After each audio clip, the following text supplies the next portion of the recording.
many years ago, when I was a young man, and that's obviously was many years ago, when I progressed a little bit from scooters to motorbikes because I was commuting to and from work in Birmingham, the bike I always hankered after, had I ever got round to passing my test at that very young tender age, was the Yamaha XT660X. Bare, stripped down, standard trail or enduro bike. Back in those days, no such thing as a supermoto or an adventure tourer, anything like that. They were just called trail bikes. Fast forward virtually 40 years, and by quirk of coincidence, in some respects, I've ended up being the owner of this Yamaha XT660X. Took it in part exchange for my Vespa GTS, and managed to get a pretty decent deal, which is why I took this in part exchange. And with the camper van going in for conversion and all the other downscaling we've been doing, I realised I was going to be without a vehicle apart from a two-stroke scooter for commuting to and from work. And being as we're still not moved and living in Redditch for a little bit further on, and I'm working in Worcester, larger capacity motorbikes seemed to be ideal. So when this was offered, I thought, well, go on, I've always fancied a bike like that. Let's take it on for a while and see how we get on. I've added the rack and top box just to make it a bit more practical as a commuter, but effectively it's a smashing little bike. I say little, it's a big engine for me. Numbers are, it's a 660cc single cylinder liquid cooled, fuel injected, puts out about 48 brake horsepower I believe, and weighs around 170 odd kilos. So it's not too heavy. It's got a punchy engine, and but it's not too big or cumbersome either, so it's quite nimble and handy to ride. And I've been enjoying the little bits I've been riding on it so far. I've quite enjoyed. Coming into a little bit of spring weather, it's been a glorious week, and it would be today that I've chosen to come out, and it's gone a bit cooler and cloudier again, but hey, it's only March and we've got a long way to go before we've reached summer. So I'm going to go for a little ride, got a couple of errands to run, and we'll see what it's like.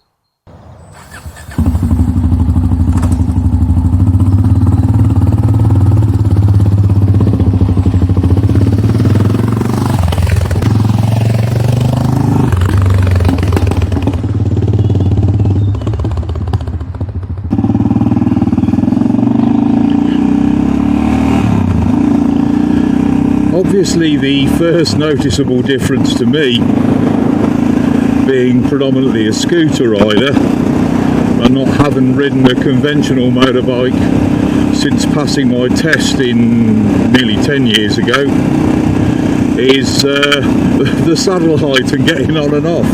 Trying to throw me leg over. Perhaps I need to go back to doing a bit of yoga.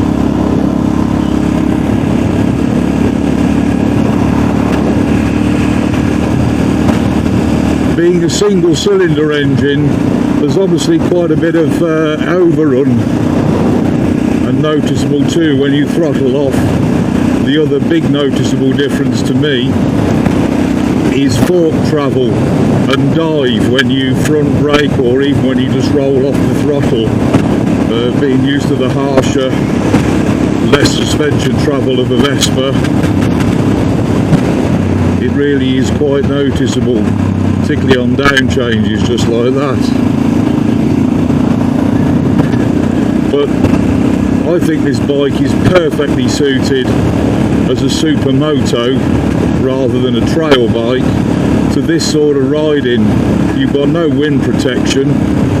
Whenever I've taken it on a dual carriageway, I tend to find that at 70 miles an hour you feel like it's trying to pull your arms out of its sockets, because particularly with the slightly wider upright stance,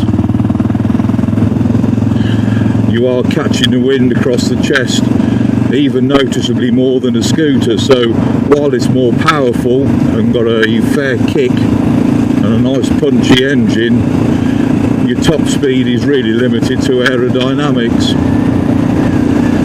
But on these A roads, town roads, watch my speed as well. I do get caught out on this every time I look at the speedo.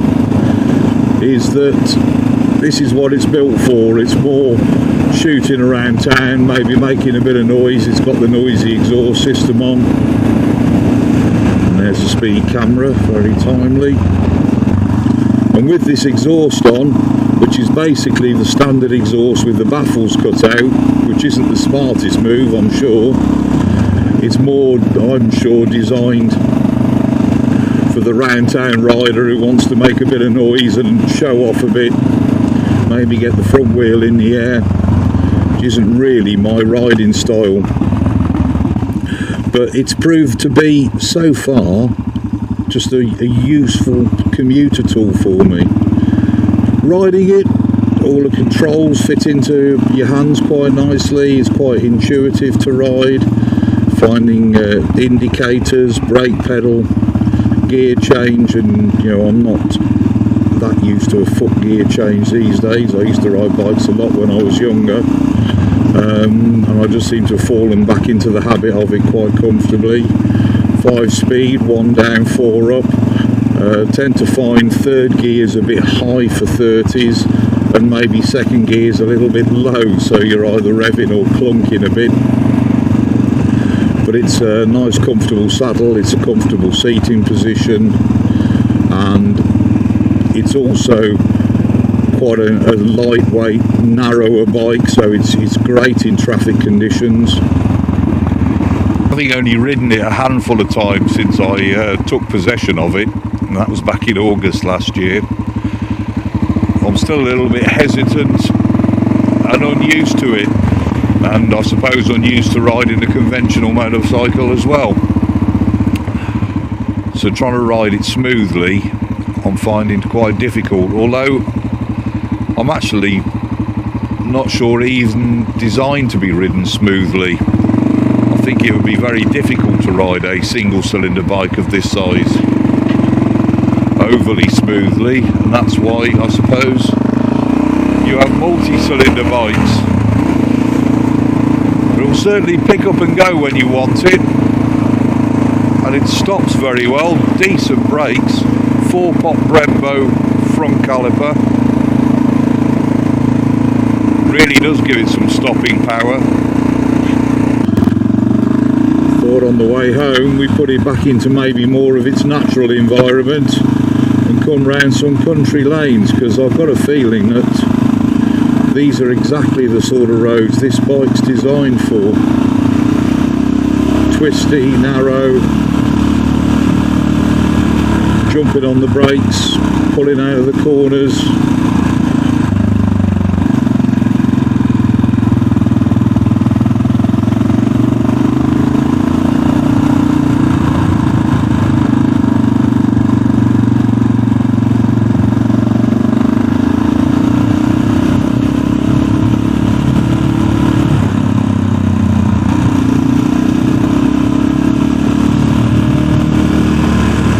Roads and potholes making much more use of the suspension. Lovely soft ride and plenty of travel on a road like this. You barely feel the bumps.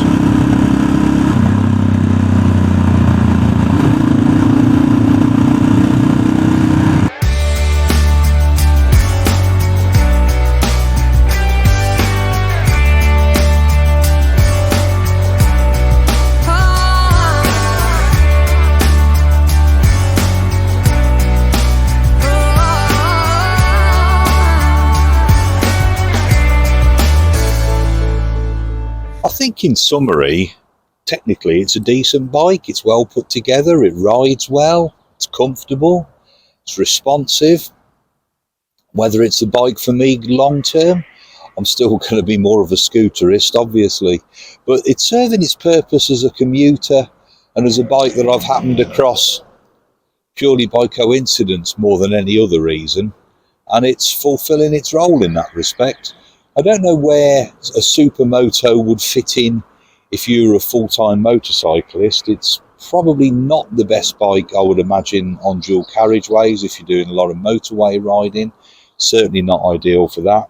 It's supposed to do about 90 miles an hour, but as I said, you're struggling to hang on at anything more than about 70 on a dual carriageway because of the wind drag. Round town, it's ideal, it's nimble, it's agile, it's pretty responsive, you can dart around traffic, it's not very big. I find it a little tall to get on and off, and I'm 6'2", so I don't know how a shorter rider would cope, but I think having the top box on obviously reduces your ability to just be able to swing your leg over, and becomes a little bit more like an elephant ballet dancing with me trying to get on and off it. Apart from that though, I'm enjoying it. It's good fun, nice to ride, and it's a bit different, and sometimes that's what you need, isn't it? Well, that's it for now. Not quite sure what the next video will be. More likely as not, it's going to be Australia Vespa Days in a few weeks' time. Got a bit to get through, including completion of our house move and getting some updates of our camper van build. So everything's going on all at once. So quite what order we'll get things done, I'm not yet sure, but we'll get there, and we'll see you soon. Until then, cheerio.